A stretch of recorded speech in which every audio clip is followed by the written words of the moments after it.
"Don't you dare sit at my table acting like you contribute anything to this house," my dad shouted, his voice cutting through the Christmas dinner conversation like a knife. The room fell silent as his words echoed off the dining room walls. My cousin Beverly and her husband Jacob froze mid-bite, their forks suspended in the air. The smell of roasted turkey and cranberry sauce suddenly felt overwhelming, and all I could feel was the crushing weight of his judgment pressing down on me. My name is Lucy Thompson.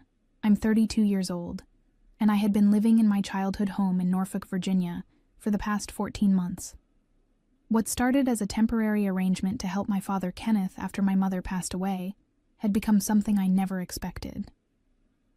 I thought I was being a good daughter, stepping in during his time of need while I rebuilt my financial consulting career. But sitting there on Christmas Day, listening to him call me names in front of our family, I realized how wrong I had been about everything. Since moving back home in October of last year, I had been quietly managing the household finances while Kenneth believed he was supporting a deadbeat daughter. Every month, I transferred $3,400 from my consulting business to cover his mortgage, utilities, insurance, and other expenses. Kenneth's retirement income barely covered groceries and his medication, but his pride prevented him from admitting the financial strain. Instead, he convinced himself and anyone who would listen that I was the one taking advantage of his generosity.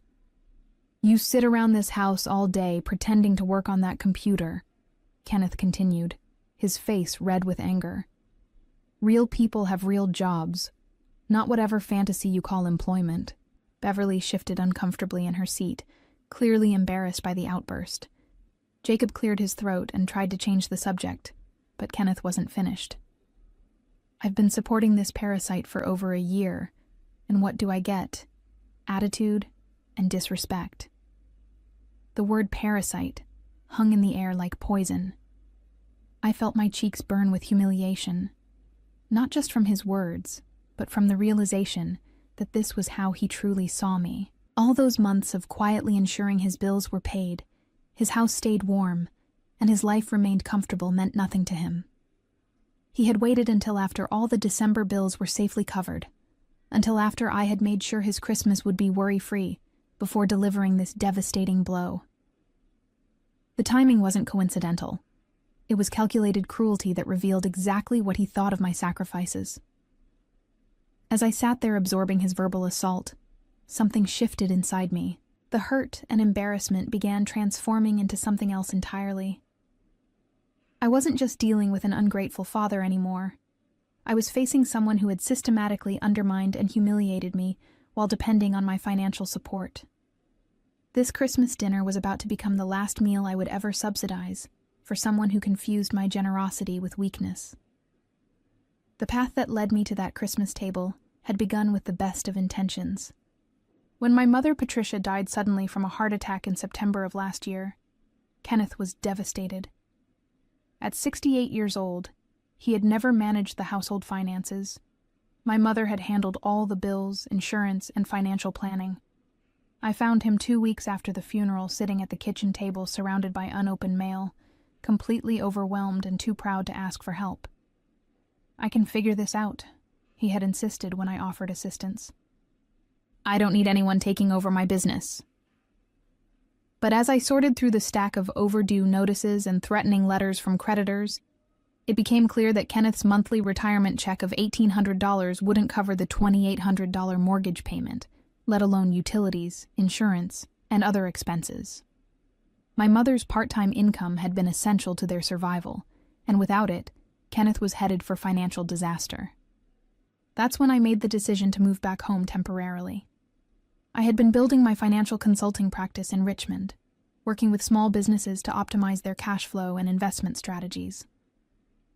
The beauty of consulting work was its flexibility. I could serve my clients remotely while helping Kenneth navigate this difficult transition. At least that was the plan. "You can stay in your old room until you get back on your feet," Kenneth had said, making it clear he saw this as charity rather than assistance. I didn't correct him. Instead, I quietly took over all the utility accounts, putting them in my name for better credit terms and payment flexibility. I arranged automatic transfers for the mortgage, insurance, and other bills.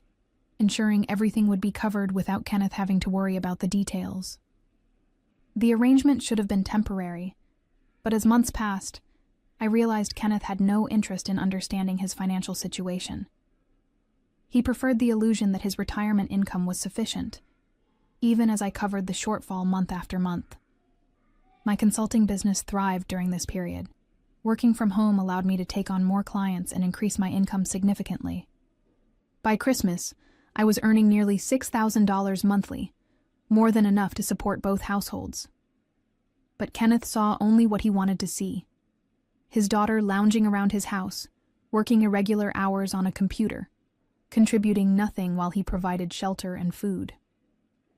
He complained constantly about my schedule, questioning why I wasn't in an office like normal people, and suggesting I needed to find real work instead of whatever I was doing online. His friends heard these complaints during their coffee shop gatherings, reinforcing his belief that he was being taken advantage of by an ungrateful child. The warning signs had been building for weeks before Christmas. Kenneth's comments became sharper, his criticism more pointed. He made jokes about having a professional house guest and asked pointed questions about when I planned to find my own place. I attributed his behavior to holiday stress and grief, never imagining he would orchestrate such a public humiliation right after ensuring his December bills were safely covered. Now, sitting at this Christmas table listening to him call me a parasite, I understood that Kenneth's resentment wasn't about money or space. It was about control and pride. He needed to believe he was the provider, the strong father figure, even if that meant vilifying the daughter who was actually keeping him afloat.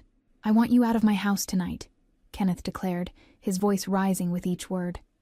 "I'm tired of supporting someone who shows no appreciation for what I've done."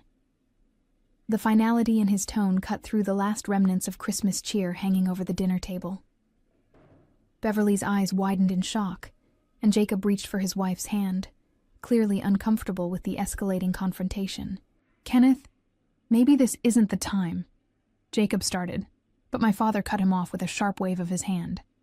"This is exactly the time," Kenneth snapped. "I've been patient for over a year, and I'm done. She can find somewhere else to freeload." He turned back to me, his eyes cold and determined. "Pack your things tonight. I won't spend another day supporting someone who contributes nothing to this household." I sat there for a moment, processing the full scope of his demands. Kenneth wasn't just asking me to leave eventually. He wanted me gone immediately, on Christmas Day, after making sure I had covered all his December expenses first. The calculated nature of his timing became crystal clear. He had waited until his mortgage payment was secure, his utilities were current, and his holiday celebration was fully funded before delivering this ultimatum. "You're absolutely right," I said quietly, standing up from the table. My calmness seemed to surprise everyone, including Kenneth, who had probably expected tears or arguments. "I shouldn't stay where I'm not wanted or appreciated." Beverly looked between us, clearly sensing something was wrong, but unable to identify what. "Lucy, maybe you two should talk about this privately." "No need," I interrupted gently. "My father has made his position very clear. I'll have my things packed within the hour." I looked directly at Kenneth, whose expression had shifted from anger to something that might have been confusion. "I hope you enjoy the independence you've been craving." As I walked toward the stairs, Kenneth called after me. "And don't think you can come crawling back when reality hits. I'm done enabling your lazy lifestyle." His words followed me up the steps, each one cementing my resolve about what needed to happen next. In my old bedroom, I quickly gathered my belongings, mostly just clothes and my laptop. 14 months of living here, and I had accumulated remarkably little. Everything important was already digital or portable. As I packed, I could hear Kenneth downstairs, probably justifying his actions to Beverly and Jacob, painting himself as the long-suffering father, finally taking a stand against his ungrateful daughter. What Kenneth didn't realize was that his Christmas gift to me, this moment of brutal clarity about exactly what he thought of my sacrifices, was about to become the most expensive present he'd ever given anyone. By demanding his independence so emphatically, he was about to get exactly what he asked for, including the financial reality that came with it. I zipped up my suitcase and took one last look around the room where I'd spent my teenage years. Tomorrow morning, Kenneth would discover what true independence actually cost, and I would finally understand the difference between being generous and being taken for granted. I drove to the Hampton Inn near Norfolk International Airport and checked into a room for the night. As I sat on the hotel bed with my laptop open, the full weight of what had just happened began to settle in. Kenneth had thrown me out on Christmas Day, calling me a parasite in front of our family, completely unaware that I had been his financial lifeline for over a year. The irony was almost laughable, except nothing about this situation felt funny. My phone buzzed with a text from Beverly. "Are you okay? That was really harsh. Do you want to talk?" I appreciated her concern, but this wasn't something that could be resolved with a family intervention. Kenneth had revealed his true feelings about my presence in his life, and now it was time for him to experience the reality of those feelings. I opened my banking app and began systematically reviewing every automatic payment I had set up over the past 14 months. The mortgage payment of $2,800, due on the 1st of each month. The electric bill averaging $250. Gas heating that ran another $180 during winter months. Water and sewer services, internet, phone, homeowners insurance, property taxes. The list went on and on. Kenneth's name wasn't on a single account because his credit score couldn't qualify for the competitive rates I had secured. The timing of his outburst was particularly revealing. Tomorrow was December 26th, meaning all the January bills would start arriving within days. The mortgage payment would be due January 1st, followed quickly by all the utility bills that would reflect December's heavy holiday usage. Kenneth had no idea what was coming because he had never bothered to learn the details of his own household expenses. I called the mortgage company first. "This is Lucy Thompson regarding account number 44789823. I need to remove the automatic payment authorization effective immediately." The customer service representative was efficient and professional, confirming that no future payments would be processed from my account. Kenneth's name was on the deed, but he had never been involved in the payment arrangements. Next came the utility companies. Norfolk Electric Cooperative. This is Lucy Thompson, account holder for 347 Maple Street. I'm closing this account effective tomorrow, December 26th. Each call followed the same pattern. Polite explanations that I was no longer responsible for the address. Professional confirmations that services would be disconnected according to standard procedures. The gas company scheduled disconnection for December 27th. The water department would shut off service December 28th. Internet and cable would be discontinued December 29th. I had structured the disconnection strategically, ensuring Kenneth would feel the impact gradually rather than all at once. He had called me a parasite who contributed nothing. Now he could discover exactly what nothing looked like.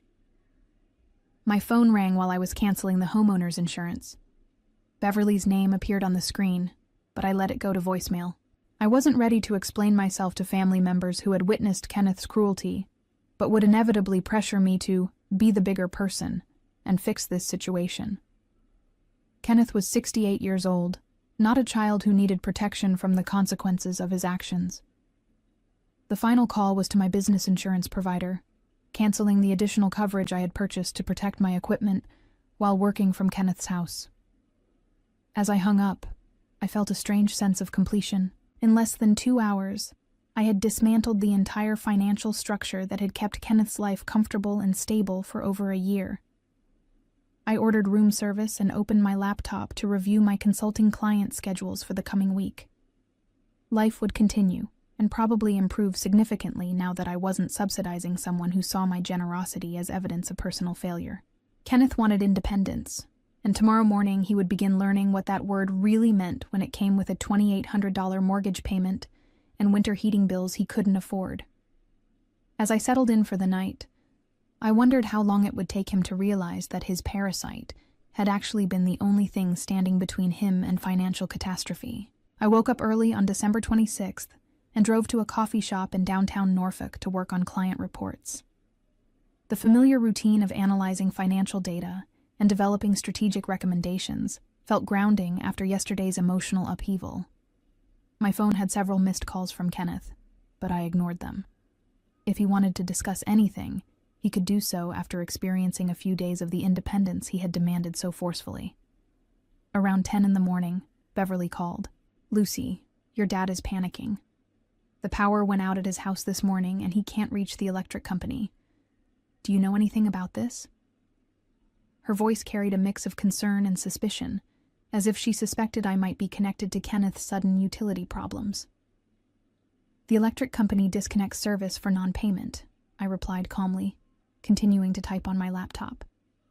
Maybe he should check his account status. I wasn't lying. Kenneth's name had never been on the electric account, so when I closed it yesterday, the company followed standard procedure for vacant properties.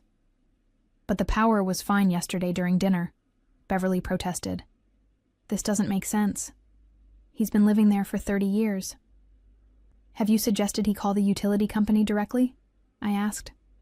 "They'll be able to explain their policies better than I can." I could hear the frustration in Beverly's voice, but I wasn't ready to reveal the full scope of Kenneth's financial dependency. He had chosen to air our family business in front of everyone yesterday. Now he could explain his situation himself. By noon, my phone was buzzing constantly with calls from Kenneth. When I finally answered around 1 o'clock, his voice was frantic and angry. "What did you do?" "The electric company says the account was closed yesterday, and they won't restore service without a deposit I can't afford. This has your fingerprints all over it." "I closed my electric account when I moved out, just like you demanded," I said simply. "If you need electricity, you'll have to establish service in your name." The silence on the other end told me Kenneth was beginning to understand the implications of our new arrangement. "You can't just leave me without power in December," he said, his voice shifting from anger to something approaching desperation. "This is my home. I've been paying for everything." "Have you?" I interrupted. "When was the last time you actually paid an electric bill, Kenneth? Or a mortgage payment? Or any household expense beyond groceries?" The questions hung in the air, and I could practically hear his mind racing as he tried to formulate a response that didn't admit his complete financial dependence on me.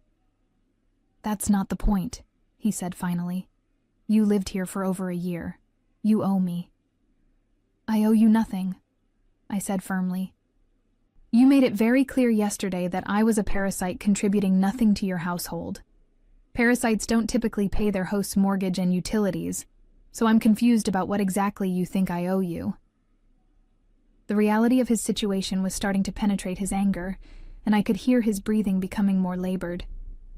"Lucy, I didn't mean—" he started, but I cut him off. "You meant every word. You waited until after I covered all your December bills to kick me out on Christmas Day. You calculated the timing to ensure your holiday was comfortable before humiliating me in front of our family." My voice remained steady, but I could feel years of suppressed resentment flowing into my words. "The gas company is scheduled to disconnect service tomorrow," I continued. "Water gets shut off the day after that. You have approximately 48 hours to figure out how a 68-year-old man on an $1,800 retirement income plans to cover $3,400 in monthly expenses. I'm sure you'll manage just fine. After all, you've been supporting yourself this whole time, right?" The line went quiet for several long seconds before Kenneth spoke again, his voice barely above a whisper. "What have you done?" December 27th arrived with a bitter cold snap that sent temperatures plummeting into the teens. I was having breakfast at my hotel when my phone rang. Kenneth's name appeared on the screen, and this time I decided to answer. His voice was barely recognizable. Gone was the confident anger from yesterday, replaced by something approaching panic.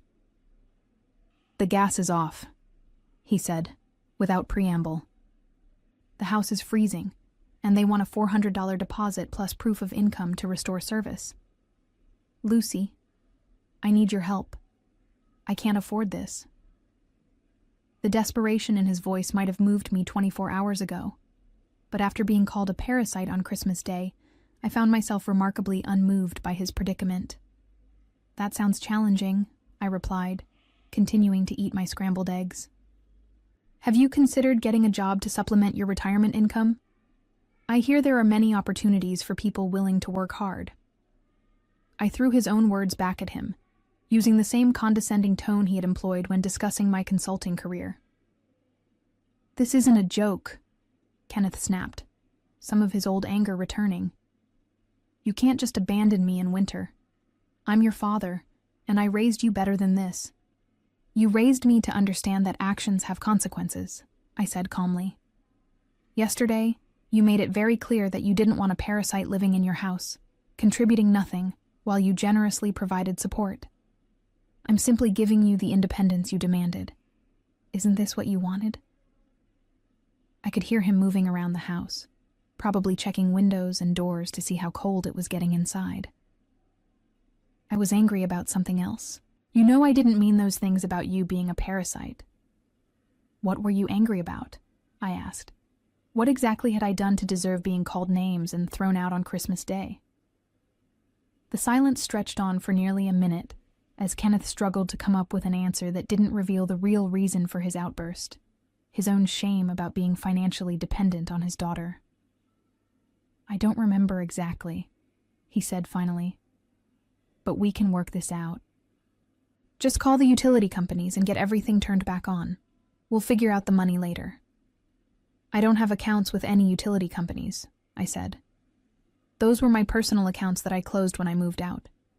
If you want utility service, you'll need to establish it yourself, in your name, with deposits and proof that you can afford the monthly payments. The reality was starting to sink in, and I could hear his breathing becoming more agitated. How am I supposed to prove I can afford payments when my income is only $1,800 a month? The question slipped out before he could stop himself, and we both knew he had just admitted what we both already knew. His retirement income couldn't support his lifestyle. That's an interesting problem, I said. How have you been managing to cover $3,400 in monthly expenses on $1,800 of income? That math doesn't seem to work out. The silence that followed was deafening. Kenneth was finally being forced to confront the reality he had been avoiding for over a year. His daughter hadn't been freeloading in his house. She had been subsidizing his entire existence while he convinced himself he was the generous provider. The mortgage payment is due January 1st, he said quietly. If I don't pay it, you'll face the same foreclosure process that anyone else would face, I finished. Welcome to the independence you've been craving, Kenneth. I hope it's everything you imagined it would be. I hung up the phone and returned to my breakfast, feeling no satisfaction in his panic, but also no guilt about my decision. Kenneth had chosen to treat me like a burden, while secretly depending on my financial support. Now he could discover what his life actually cost without someone he considered a parasite covering the bills. By December 28th, Kenneth was calling every hour. I had stopped answering, but his voicemails painted a clear picture of his rapidly deteriorating situation. The water's off now, he said in message number 7. I can't flush the toilet or take a shower. This is inhumane, Lucy. You can't treat your own father this way. Message number 12 was more desperate. I called the mortgage company. They say I'm already 30 days behind because no payment was made in December. How is that possible? You said you were taking care of things. The confusion in his voice was almost comical. Kenneth still hadn't grasped that I had been making the mortgage payments all along, not him. I was working from my hotel room when Beverly called, her voice tight with worry. Lucy, what's going on? Dad called asking to borrow money for utility deposits, but he won't explain why everything got shut off at once. He keeps saying it's some kind of mix-up, but 3 different companies don't make the same mistake simultaneously. Has he shown you his bank statements? I asked. Or explained how he's been covering his monthly expenses on his retirement income. The silence on Beverly's end told me Kenneth hadn't shared the financial details with anyone in the family. He says he manages just fine, Beverly replied slowly. Are you telling me he doesn't? I'm telling you that his mortgage payment alone is $2,800 per month, I said. His retirement check is $1,800. You can do the math. I could hear Beverly's sharp intake of breath as the numbers sank in. Then how has he been? She started. Ask him. I interrupted. Ask Kenneth to show you exactly how he's been covering his mortgage, utilities, insurance, and other expenses for the past 14 months. Ask him to explain where that extra $2,000 per month has been coming from. When he's ready to tell the truth about who's been supporting whom, he can call me. On December 29th, Kenneth arrived at my hotel. I watched from my window as he climbed out of his old pickup truck, moving slowly in the frigid morning air. He looked older than his 68 years, worn down by 3 days of facing his financial reality without anyone to cushion the blow. When he knocked on my door, I let him in, curious to see how he would finally address the truth he had been avoiding. "I need you to come home," he said without preamble, standing in my hotel doorway like a man delivering an ultimatum rather than asking for help. "This has gone on long enough. We can talk through our differences, but you can't just abandon family when things get difficult." "I didn't abandon anyone," I replied, gesturing for him to sit down. "You threw me out, remember? On Christmas Day, in front of our family, after calling me a parasite who contributed nothing while you generously provided support. Those were your exact words, Kenneth." His face flushed red, but whether from cold or embarrassment I couldn't tell. "I was having a bad day. The holidays are stressful and I said things I didn't mean. But we're family. We're supposed to forgive each other and work things out." "Show me your bank statements," I said simply. "What?" "Show me your checking account statements for the past year. Show me the mortgage payments you've been making, the utility bills you've been covering, the insurance premiums you've been paying. If you've truly been supporting me while I contributed nothing, the evidence should be right there in your financial records." Kenneth's mouth opened and closed several times, but no words came out. We both knew what those bank statements would show, or more accurately, what they wouldn't show. He had never made a single mortgage payment, never paid a utility bill, never covered any household expense beyond groceries and his personal needs. "I can't," he whispered finally. "Because the truth is that your parasite has been keeping you housed, heated, and financially afloat for over a year," I said quietly. "And rather than acknowledging that reality, you chose to humiliate me at Christmas dinner to make yourself feel better about needing my help." Kenneth's shoulders sagged as the last of his defenses crumbled. "What do you want me to do? I can't afford to live in that house without your help. I'll lose everything." The admission hung between us like a confession he had been avoiding for months. "Then maybe you should have thought about that before you called the person saving your home a parasite," I replied. "Actions have consequences, Kenneth. You wanted independence from your burden of a daughter. Congratulations. You got exactly what you asked for." I watched as the full weight of his situation settled on his shoulders. His Christmas cruelty had cost him everything, and there was no taking back words that had revealed his true character. The man who had raised me to believe that kindness and respect were fundamental values had thrown both away in a moment of misplaced pride, and now he was learning that some mistakes carry prices too high to afford. Looking at my father sitting broken in that hotel chair, I realized that the most expensive lesson of his life was just beginning, and I was finally free from subsidizing someone who had confused my love with weakness. Sometimes the greatest gift we can give ungrateful people is the reality check of experiencing life without the support they took for granted. Kenneth faced immediate foreclosure proceedings when the January mortgage payment never materialized, forcing him to sell his house at a loss during the worst possible market conditions and move into a subsidized senior housing complex across town. His reputation within our extended family was permanently damaged when the truth emerged about how he had treated me while I was secretly covering all his bills, making him appear both cruel and delusional to relatives who had witnessed his Christmas outburst. Kenneth's pride prevented him from ever asking for my help again, and his attempts to reconcile were met with polite but firm boundaries, as I had learned the difference between being generous and being exploited. The housing crisis he faced became a cautionary tale among his friends about the importance of appreciating family support, while Kenneth spent his remaining years in a cramped apartment, haunted by the knowledge that his own words had destroyed the comfortable life his daughter had provided. As I celebrated the new year in my new apartment in Richmond, surrounded by clients who valued my expertise and friends who appreciated my generosity, I reflected on how Kenneth's Christmas cruelty had ultimately freed me from enabling someone who saw kindness as weakness, proving that sometimes the most valuable gift we can give ourselves is the courage to let ungrateful people experience the true cost of their words.